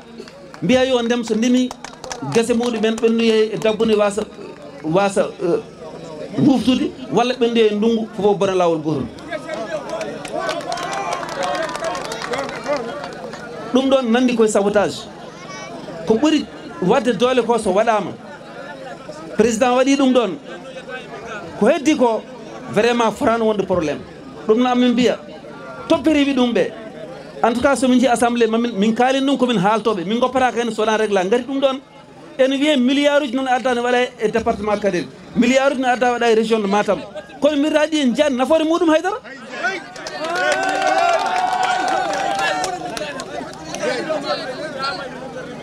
d' abord il faut yimɓe keeɓa indépendance muɗumen to banggue ndemoto daña awdi muɗumen daña cooda engrais muɗumen to beela mbatta conditionné ko ɗo cotta walla sa coɗani ɗo henna nomi mbaɗat ha fof bona lawol gotol sa rewama ñamande an joguiɗa ko guesa maɗa a remi a dañani mbiyaɗa yoɓ ñamande de a dañani de sa wona ɗum a remata hitande fadde ete leyɗele ko leyɗele meɗen ko enen jeeno leyɗele meɗen joni sen mbiyama aussi sen joɓani ñamalɗe jootal holno gurdiren te jogiɗen tan ko leyɗele ɗe holno gurdiren ɗum ɗon il faut monsieur le ministre c'est un problème très sérieux je tiens à rappeler il faut président anda ɗum ɗon so momamani ko momtoto woto meme bon woto mame bon hasma ko bonata il faut un problème réglé définitivement problème agriculture dans la région du fleuve partout c'est des problèmes alors des milliards et des milliards ont été investis enen jogiɗen ko ndema so tawi ndema ka ronki jogade holto paaɗen enen en mbawa wurde jiggore en mbawa wurde jiggore galle coodowo machallah hen sa muɗɗiɗi on wawa wurde e jiggore il faut ndemen paabi keewa ha panca so wona ɗum en mbawa yaltude hen diaspora natti wawde on jiiɗi ɗanndugal sukaɓe men hewɓe ɗanninoɓe nane garti jiiɗi wuurde ga henno kono donkino guurti par ce que ko mbaɗɗa fof donka yaɓɓen ɗum elle mataw ko waɗa systéme woto yimɓe continue alors ko président no waɗa doole muɗum yo yimɓe nguur yo yimɓe gone jaam ɗum noon systéme o il faut ƴewte ɗum ɗon wona ɗo régloto to réglototo mamin dara ha réglé so Allah jaaɓi enen foof ko ɗo hen jiɗɗen min komi ndemowo mbiɗa jogui guesam tan ɗo hen komi ndemowo mbiɗa jogui guesam to Pout donc mbiɗa andi woni caɗele ndema ɗum tagui so mbiɗa haala mbiɗa andi ko kalami ko wona ɗum ko courant nan toon ene jaggi yimɓe ene ɗeɗɗi yimɓe gasoil ɗeɗɗi yimɓe alors que joom wonɓe to ene gawa ene jogui laaɗe muɗumen ene mbaɗa subventionné essence pourquoi enen mbattaki subventionné gasoil meɗen enen seɗen ndema donc état yoytu TVA o ɗum noon fof ko probléme uji ɗi ganduɗa hoore maɗe komin artoɓe hen so Allah jaaɓi min jettima assemblée nationale mamin kaaɓe ha ɗum noon itte heddi ko monsieur le ministre Mamadou Talla ko ɗo o jeeya caɗele bandiraɓe noon eɓe kaali caɗele mabɓe kala ko mbawɗa wadde hen daro ha caɗele mabɓe ɗe so guiwade kam usto bandiraɓe min salmini on mi jaari e moon ha gongo inchallah jarama en calmini bandiraɓe men ɓe tawɗen ɗo ɓe foof en leeli yettade ɗo noon kono malgré ça en tawiɓe ɗo ɗum noon wonani en beelema no feewi en calmini monsieur le maire kanko bismoto en ɗo en calmini mawɓe wuro ngo e sukaɓe wuro ngo e rewɓe goɗo wuro en calmini également sukaɓe men wonɓe to dow mi salmini on ɓe goni ɗo kamɓe goni janggo kamɓe goni to ndeysan guila kikiɗeɓen ɗo mi salmini on mi juurima on alay saago mi salminaɓe par ce que ko suka woni janggo ko suka woni hande woni janggo kadi min kadi jogui kadi jangde jogui école ɗum waɗi hakkillam faye mabɓe guilnanaɓe goni dow mbeɗa yiya courant o dow bon ɗo noon ko haltene fof haalama addani min ɗo campagne en réalité monsieur le maire guila hawre ha ɗo ha partout ɗo to jogoɗen yaade mbeɗa andi ɗo koko gasi kono noon ene yooɗi tan no feewi tomin ndewi fof min ndewa ɗo kadi e ngoɗo wuuro ɗo ala ko ganduɗen ɗo sowona victoire o en keɓatmo tan dawɗo Diawe en lewi ɗum guila ko ɓooyi ɓe lewi ɗum ɓe ndewi hen ɓe lefti kaw men également walla bammen Agibou encore so onne kadi waɗi ɗo ko wawi Ablaye An en ndewi ɗo defti ɗo koko ɗiggi min ponno arde tan min jiya on min calmina on kadi jiyon min gandon ko wiyete ko minen jaadi koko gongira e gonga sa ƴeewi ɗo jiya Dawda sa ƴeewi ga jiya kam jiya Ablaye An jiya Amadou Samba Kane kala gonnoɗo ɗo responsable oɗo département Nasser Niane gownoɗo waɗi ɗo e politique oɗon jiyamo one kadi amoni Haybou Daf ela kala tan gonnoɗo responsable ko pour ganden hande komin neɗɗo goto minen foof noon minen foof min mbi ko Macky Sall minen foof min mbi ko Benno Bokk Yakar minen foof min mbi ko woni ɗo ko seɗen jiiɗi ɓeydo on kaali bourse debbo haali bourse de sécurité familiale on kaali ɗo haala lampaji kadi mi waɗa on ɗo annoncé oɗon gandi président men o essayé no hokkude woni hen guure lampaji solaire won commune aji keɓɗi wonde keɓani joni noon ɗo kadi o yaccini ɗum kala commune gonɗo ɗo e diwan men o e nder Sénégal ene jogori heɓde des lampes solaires 100 150 200 500 jusqu'à 600 par commune e ɗum wona ko jogori arde koko ari nan ɗo ha gasi ɗum noon monsieur le maire ma heɓ hen quota mum e ses lampe solaire ɗum ko kala commune gonɗo e nder Sénégal ko on question tan nannomi ɗo mo ganduɗa ene natimi no fewi keddiɗi ɗi questeur jaabima hen Alassane Thiam également min wiyata le président Alassane Thiam guila nde woni président communauté rural président noddirtumomi ko wiide on tan ɗum addi min ɗo amin gandi ko woni ɗo komin kalito ko ɗum min kalata ɗo en goni neɗɗo goto eɗen jiiɗi ko woni ɗo ko heddo eɗen jiiɗi président Macky Sall eɗen jiiɗi ko waɗe bourse sécurité sociale o continue eɗen jiiɗi liggeyaji nanton ɗi puɗɗiɗi waɗen ɗi wooda ɗum noon jarani yaade opposition ala ko nafata député men ko Daouda Dia député men ko Raky Diallo député men ko Kaw Bassirou Doro Ly ɗum noon kattal gotal goten le 31 keɓen une belle victoire allahumma salli ala seydina Muhammad awani kase masingaji irin suji kwangari ambila suji gari hebani kayalato ye wodi ko bedanam e wodi ko bedanam dawdo yam bedanam Alassane Mbaye Thiam merci mi salmini on jalluɓe naaɓe on fof noon kala e ndungu wotodi mi weltima no feewi e jaɓɓugal moɗon ko ni tan mbaɗan ɗon kay gila départ ha ɗo sababu o noon oɗon gandi mo yettani sababu yettata Allah sababu o ko sehilam giɗam mo ɓoydumi gila no suuɗe Dakar dans des écoles Bokar Gelelli kala façon darde o darima kala ko dañaɗo e jalluɓe omo hen jeeya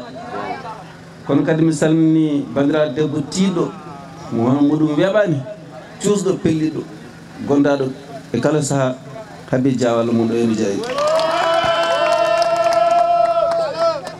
min calli dendiraɓe am liiduɓe nan ɗon aɓe gandi aɓe keewi ɓen toon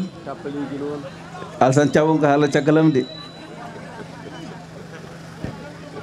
e kewnoon sumbeɗare mi nawan toon ñabbe mi nawata toon ñabbe Samba Yiyen e o mi haɗa ɗon tan ɓuri sirde gati ɓen hafata mon sirani ni mbiɗa hessa Bokar noon mi salmini bandiraɓe sukaɓe fof vraiment ko beelema mawɗo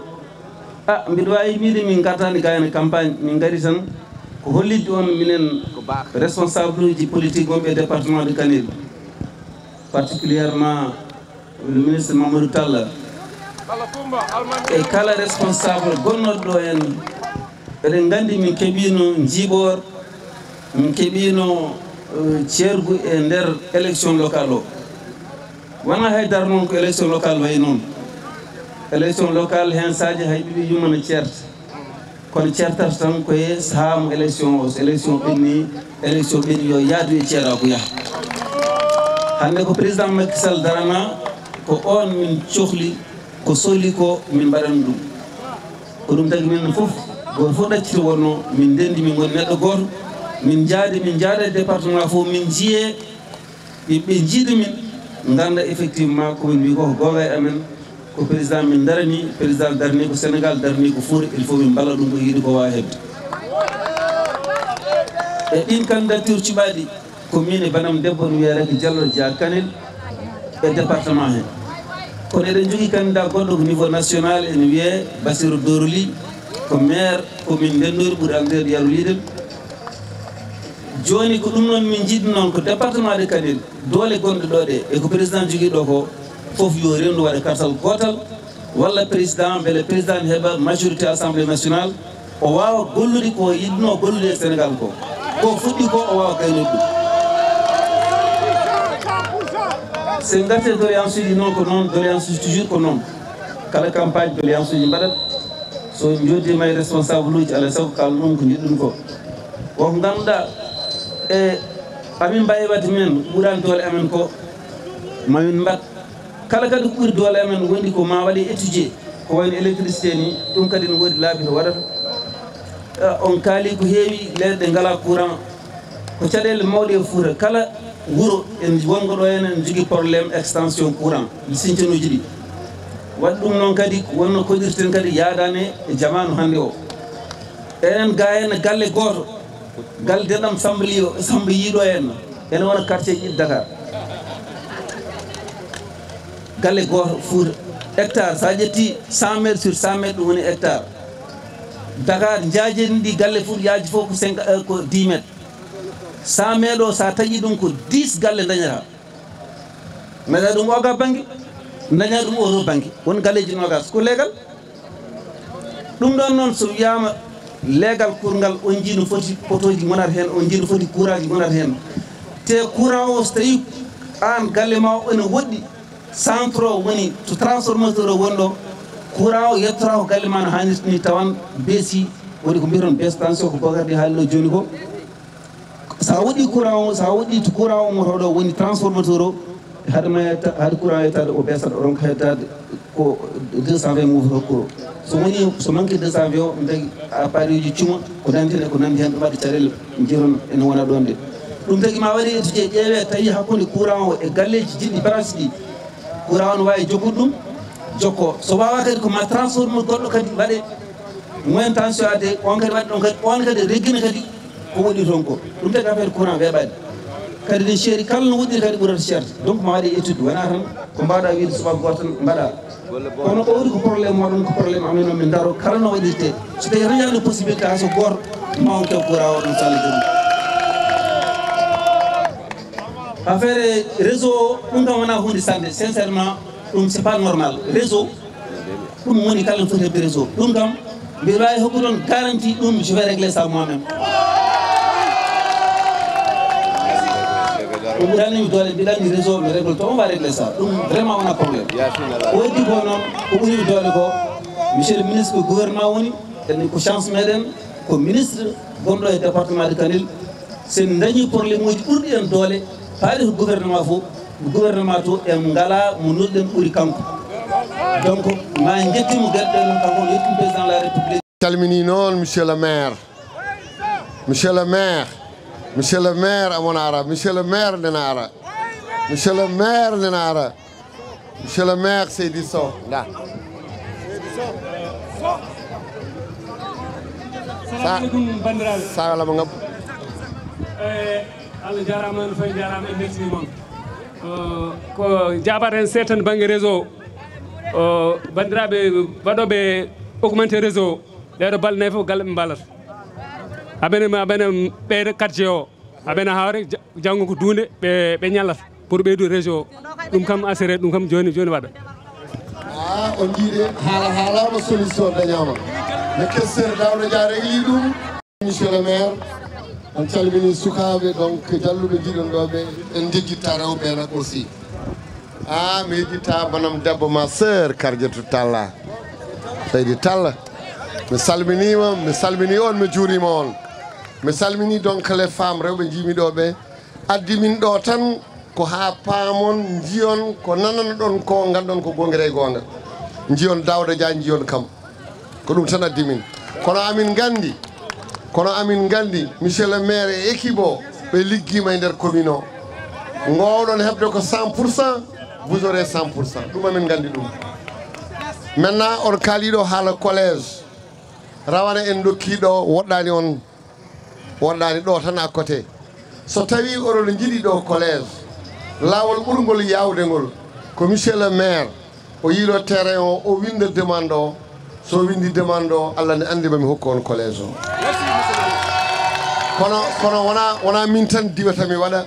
wona an tan mi heɓat terrain o winda so windi IEF so heeɓi min o neldami copie o ƴeewen no mbawɗon heɓde collége kono noon sono keɓa collége aussi ko ma dañon des écoles élémentaires gonɗi autour école goto élémentaire wawa jogade collége goto collége ko kala école aji kewɗi ndendata gona collége o collége aji ɗiɗi walla tati ndendata mbaɗa lycée o ko pour pamodiren tan en dokki hen ɗo ko heewi et dans notre département taadi ko président Macky Sall woni ɗo amo yiɗi on amo yiɗani on tant que amin ɗo min mbaɗat ɗum tawi woni darde amen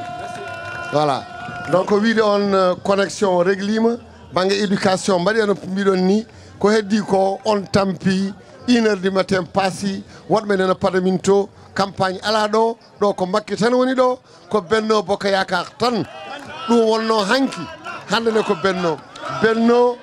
hande benno janggo allahumma salli ala sayyidina Muhammadin wa sallim. Merci. Ambila suuti kari hebani kayalato e wodi ko bedanam e wodi ko bedanam dawdo yam bedanam Monsieur le ministre ɗo ko ɗo jeeyami. Monsieur le ministre département de Kanel surtout tuggi Horkadiare ha yetti Njorol hamin cohlide ko fewti e des infrastructures école aji ɗo ko kalɗa e collège ko gonga to école aji ngala collège wawa wonde ɗon to lycée ji ngala ndoɗo collège aji ngala lycée wawa wonde ɗon kono noon lowre kam ne jogui collège aji kewɗi résultat ji amen ne mawni. Monsieur le ministre il faut un lycée collège Yacine il faut une clôture en kaldino ɗum e mbaddi SS uji ha hande mi yiyani ka kaynam yo collège o waɗe gallol ka kaynam yo jengi imo e wuro yetto collège o duunde koɓe namdi ko il faut waɗe il faut ngol jungo ma yetto nokku o mi añanani Saloum mi añanani Diourbel ko ɗo jeeɗa ɗo min jeeya komin poti hedde ko adduwa timma eyyi ko ɗum woni ko ɗum haaɗa ɗo hami yetto lowre kuri keddiɗe ɗe ko kanko ko toon mi moftatno hami jotto toon on jarama Allah jarama. mi salmini on moni kala inde mum yettode mum mbiɗa jogui beelema mawɗo somi ari mi yiiɗeɗo jeesɗe gomi yiide tout le temps sen ɗo ko sagam goto fof mo rewa e inde muɗum siko oɗon jaari ɗum min calmini joom wuuro caggal min calmini maire commune Hawre calmini soko moɗon miñam aussi mais sehilam no fewi jiɗɗum saabu mum addi mi naade dunde woni Seydou Sall merci Seydou ligguey mbatta o mi yi kono mi salmini kadi miñam mo gadduɗa hoore maɗa aussi ko moƴƴo guila Europe France ene sippire ene dari jamma e ñalawma meeɗa tampude meeɗa woytade ko dañi fof ne waɗa hen pour yo moƴƴu woni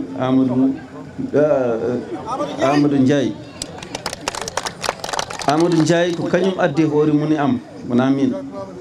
yidde tan saabi Allah en ligguno Dawol Dia ne waɗa ɗum ko yiɗi ko vraiment mbiɗa jarno Amadou Ndiaye no fewi ta Mansour kam waɗon gandi kañum won ko sile fati kawlo on kam ko Mansour merci vraiment e darde maɗa yidde moɗon e Dawol Dia yidde moɗon e président Macky Sall labti gila wona hande noon min ndewɗo tan ko aduna addir noon kono wona campagne so jii ministre Mamadou Tall yiɗi mi ɗaccani ala soko poɗodiren kono so poɗodir ngal gasi kala mo Allah hokki heddiɓe yo paam ko an Allah hokki après ndewa e muɗum ko ɗum tan woni komin jiiɗi hollide on kono wona campagne amin gandi ɗo opposition wawa dañi ɗo en dole kono gañomin heddi noon Mansour haali joni jiɗɗen ko kala joguiɗo kartal yo kartal ngal yogal woot wona tan gañade ɗo hen jiɗen ko gañade ɗo hen kadi gañuɗen national to sen gañima national to mbawen dañde député ji kadi to liste national to ndenne e député ji département ji ɗi ɗum woni majorité mo président yiɗi hebde assemblée kono sa wi tan ɗo ken gañotoɓe jarani yomi lelo min o jarani mbiɗa wotoya ɗum ko erreur mawɗo moƴƴani au contraire mbiyata kartalam ngal ɗo ko ngal ɗo hokkata président député goɗɗo goto foof yo jaggo kartal mum ngal kañum hokkata président député goɗɗo gonga neɗɗo kam ko jawowo tan kono président Macky Sall ko fuɗɗi wadde Sénégal ko fuɗɗi wadde Fouta ko e nder duuɓi jeetati tan ko waɗi hen ko sa rendini tuggi indépendance Senghor ha yetti Abdoulaye Wade ɗum waɗani feccere nde sen keewi on noon kadi wonamo meɗen bandi men sen jaggani ko erreur mawɗo ko jaweten ko won wiyoɓe en kandani hen ɓawdu noon eɗen jawa won wiyoɓe en kandani hen jaggen ko jawanne ko jaggen ha tiiɗa jaggen ha tiiɗa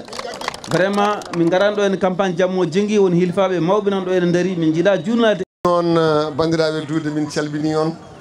calmini mawɓe haalɓe ɓe e sukaɓeɓe Mansour mi salminima Mansour Keita e ko wiide tan comme no questeur wiri ni jengui mawɓe tampi addunomin tan ko ha jiyoni min ensemble kono amin gandi ɗo ala campagne ɗo campagne tout le temps ko Benno Bokk Yakaar gagnoto benno tan ganduɗen enen Macky Sall benno Macky Sall benno benno hanki benno hande benno janggo kono noon il fallait que min gara jiidon min garda kadi tous les responsables département de Kanel maintenant wonko namdi ɗum ɗo joni e banggue école Alassane Thiam d' abord yo leer ko duunde namdi ɓe mbi aɓe jiiɗi heɓde autorisation ouverture de collège on a les moyens pour wadde collège amen mbimi ɗum noon mi hokkono autorisation tout de suite noon yaari voilà joni kamɓe ɓe namdima yiɗande hoore mum wona añande bandum Saloum ne heɓa Fatick ne heɓa kono ko waɗa ɗo e région de Matam en terme de collège et de lycée depuis 3 ans on l'a jamais eu meeɗani wodde partout ɗo e diwan o la région de Matam jiɗɗen noon ko yo ɓeydo mi wiɓe so namdima no foti namdirede ni so rewi no foti rewrude ni hokkire no foti hokkirede ni c'est simple min kay sonni ko sagam partout keɓon des collèges et des lycées joni noon on kaali haala mur collège wono mi faami nde ko on mbino oɗon mbawi maade kono wona hono noon ne dokkani moon autorisation nde kono wiɓe oɗon maha joni taadi on en mbaɗi hen doole men wonɓe diaspora to gonnomi to ɓe mbaɗi hen doole woni ala ko nafi mbatten ko amin jogui programme uji amen min puɗɗima wadde ɗum amin pewno partout amin mbaɗa des murs amin mbaɗa des classes amin mbaɗa des blocs d'hygiène amin mbaɗa des blocs administratifs joni min mbatta komin mbattana hen kadi dondu kono contrat men wonno oɗon jiiɗi yeremale ne yiiɗi horkoƴere ne yiiɗi semme ne yiiɗi noon yaari tan partout e département o kala namdinoɗo en dokki ɗum autorisation nden en namdotono hay goto watta ɗum étudier en namdo hen o paden ha tampel joni noon ko onon jeeyi ko président mon jeeyi son namdima dokke ɗon ɗum noon e lot 3 mo ganduɗa ɓe fuɗɗima parmi les murs ɗi min mbaɗata ɗi et les classes ɗi min mbaɗata ɗi mamin gaddan on hen kadi des classes mino et le questeur Daouda Dia gasi allahumma salli ala seydina mouhammadin musallim wodi ko ɓeydanam ɓeydan wodi ko ɓeydanam ɓeydan dawɗo yam ɓeydanam ɓeydan mi salmini bandiraɓe yerimale mi salmini onon kala mule kala inde mum yettude mum mbiɗa fuɗɗoro joom wuuro mi weltima yiidemo ɗo henna ko neɗɗo mo gandumi mo ɓoydumi aussi min majjidirino seeɗa noon kono hannde vraiment ko jimami ɗo komi weltima Bala Kane a jarama bismamuma mi salmini sehilam mawnam jiɗɗomi aussi mo ganduɗa hoore maɗa oɗo hen saaha mi yumoto même wallahi e darde makko mi musidɗo Kebbel Kane Kebbel darde ma yooɗi labti ceer mi meeɗani wirtade ɗo hen hayso 5 heures du matin tawanimi ɗo e dow lawol an yimimoɗo mi yiiɗa haal ɗum hen saahaji mi yiiɗa bettude on kono mi ara tawa ɗon daari vraiment on jarama no fewi no fewi no fewi ɗeɗo golle jodde min nani kadi haala rewɓeɓe min gari ɗo noon vraiment tan ko hollidde on min kawriti minen foof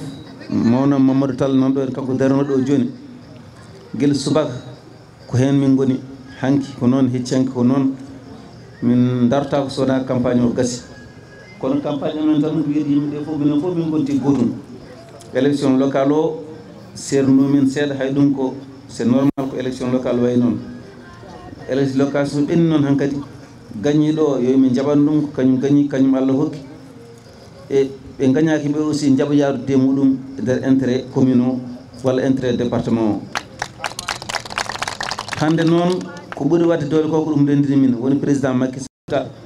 ɓuuri laftude e nder commune de Hawré e nder département de Kanel min calmini on min jaari on min jafni on kadi e adarde ɓurtunde on jarama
vision. Que de la vision, notre pays en a besoin, nos populations en ont besoin. Je ne suis pas venu pour être maire. Je suis venu pour le développement. Je le répète et je le dis. Le titre de maire, on me l'a accroché, je me le dis par hasard. Mais je suis venu pour le développement. Je suis venu dans cette zone, je suis rentré au Sénégal il y a 33 ans. Je paye de l'impôt dans ce pays depuis plus de 20 ans. Le minimum d'impôt que j'ai payé par mois, c'est 500 000 francs. Ma pièce et mes fiches de paye et mes impôts annuels, si les gens veulent le voir, je pourrais les donner. Donc je suis du terroir. Je suis du terroir, mais nous sommes de l'immigration. Nous sommes de l'immigration parce que nos parents sont partis d'ici pour essayer d'aider les parents qui sont restés ici. Mon père est parti du Sénégal, il avait 18 ans, il a fait 45 ans en Côte d'Ivoire. On nous ramène ici des Western Union, on est très contents. Mais aujourd'hui, il y a une autre forme de Western Union qui arrive. Ce sont des jeunes que nos parents qui se sont allés à l'étranger ont formés et bien formés. Mon père m'a formé avec un bac plus 4 en 88. Bravo. Bravo. Donc c'était important de faire cette déclaration et cette remarque parce que les gens me regardent comme quelqu'un qui est rentré de France il y a quelques jours. Je suis venu rafler la mairie. Non, il y a eu de la stratégie, de l'organisation et de la méthode. Si des gens veulent, je pourrais leur donner quelques conseils parce que j'ai un cabinet pour le faire. Tout ça pour dire, nous sommes aujourd'hui là pour des élections très importantes. Des élections législatives où on a un seul candidat. Le seul candidat que nous avons, c'est M. Macky Sall. Le président Macky Sall qui est notre seul candidat. On a des représentants, on a des candidats sur les listes. Mais aujourd'hui, le combat qui va y être mené, c'est le combat pour une majorité absolue, une majorité très confortable pour le président de la République à l'Assemblée nationale.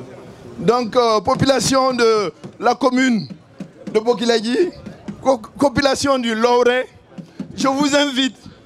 le 31. On a déjà commencé, on a déjà fait des porte-à-porte, on continue. Les gens, nous vous invite à voter massivement. À voter massivement pour la liste Benno Bokk Yakaar. Le candidat de la commune, le candidat du département. Ah, Amin Nyagi on Yafouya. Amin Nyagi on franchement, du fond du cœur Yafouya. Parce que Webani Fadido ha ode heure. Mais comme vous êtes la jeunesse, l'espoir de demain, engagé et déterminé pour votre commune, derrière votre maire, vous êtes resté là à nous attendre. Vous avez été courageux et nous on est fiers de cette jeunesse. On tinime, amin nyago on yafouya. Min calmina non, monsieur le maire. Ko Allah wadi o hande maire min calmina mo. Min calmina monsieur Alassane Cham, président et en même temps maire, min calminima. Ko minen gardi do hande sa wi Bokiladji non min ngari do min badi do rencontre min badi der wuro to rencontre aji mawdi toujours beaucoup de monde dum amin gandi dum ala sago non calminen un des artisans Doumbouya également Doumbouya a salminama c'est les populations. C'est en fonction seulement comme on dit à l'intérieur. Quand on hande, c'est l'unité. L'unité retrouvée. L'unité retrouvée, Mino, Daouda Dia, on est ensemble. Tous les responsables ont dit que hande net de goto. Un objectif goto aujourd'hui. On oublie ce qui s'est passé. Maintenant, wodi tan ko président Macky Sall, wodi tan ko élection législative. Wodi tan ko les mêmes résultats de Nanyanden do. Wodi tan ko comment développer nos communes. Comment développer nos communes. Sotavi, vous avez ces expertises ici. Il y en a quand même, il y a des expertises.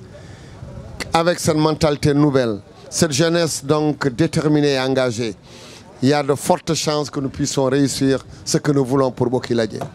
Et Bokiladje mérite Doum. Et ne mérite que Doum. Questeur l'a dit, vous avez énuméré les réalisations. Le maire l'a dit, ancien PCA. Les autorisations de vos 2 lycées assis ont été déjà réalisées. Il reste maintenant les constructions.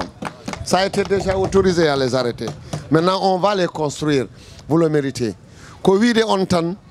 le fait que nous soyons à cette heure-ci, toute la délégation, on est très heureux et très content. Chacun de vous a représenté des jeunes, a représenté Djinnabe Wombetobe, a représenté des femmes. Vous représentez tout Bokiladje ici. On est fiers de cet accueil. Amin Chalmina on, Amin Bia on, Nongodon Wadini Mbade non. Vous gagnez, vous avez toujours gagné, vous allez gagner. On est avec vous, derrière le maire, derrière le questeur et avec nos candidats et notre candidate. Le 31, on aura une belle victoire. Daouda Dia, Raki Diallo, Bassirou Doroli. On sait, Amin Gandi Koni, Amin Gandi aussi, la diaspora. La diaspora, Laure, votre association Wombeto. Ah, aben jiri diwan mono. Aben jiri diwan mono, aben dari gongere gonga. Partout, Baïdi Yala Limor, Baïdi Diawara. Qu'on ne présente pas, qui est mon ami personnel, Baïdi. Mais on a beaucoup fait. Depuis 2009, quand on commençait à Halina, Maman Sadio Diallo, et lui, le président, Maman Sadio Diallo est là, et Alsan Baïkam, et Ngarano Foyer Sharon. Et vous avez une grosse association. Soukabe Mon Wombeton Lore, ils sont dignes, engagés, ils ne pensent qu'à ici. Nous, vous nous avez montré cette image, malgré leur tardif, vous êtes là. C'était justement pour vous dire qu'on est unis. Et que deuxièmement, nous avons un objectif, on est présent et on gagnons. Ce route-là, c'est parce que le président est là. Les bourses de sécurité, c'est parce que le président est là. Électricité, c'est Kalanto, le président. Ndiam Kaltondam, le président. Nous non Alaïsago, on est. Ko wadi ko et ko heddi wadde ko uri yadje. Mo